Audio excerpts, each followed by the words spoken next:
ministerie van Gezondheid, Milieu en Natuur begint met een campagne.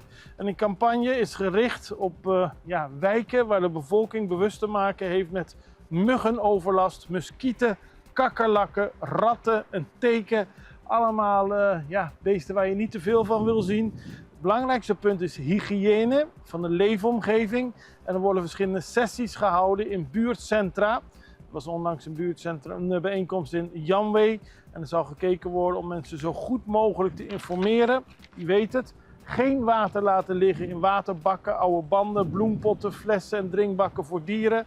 Geen voedsel buiten laten liggen, geen rommel. Al die dingen trekken dieren aan en daar moet tegen worden gestreden. Het ministerie beschikt om speciaal gif om bijvoorbeeld ratten en teken te bestrijden. Wanneer deze dieren het gif eten, veroorzaakt dit interne bloedingen, maar het is niet gevaarlijk voor andere dieren. Wanneer iemand merkt dat er sprake is van een plaag, neem contact op met het ministerie.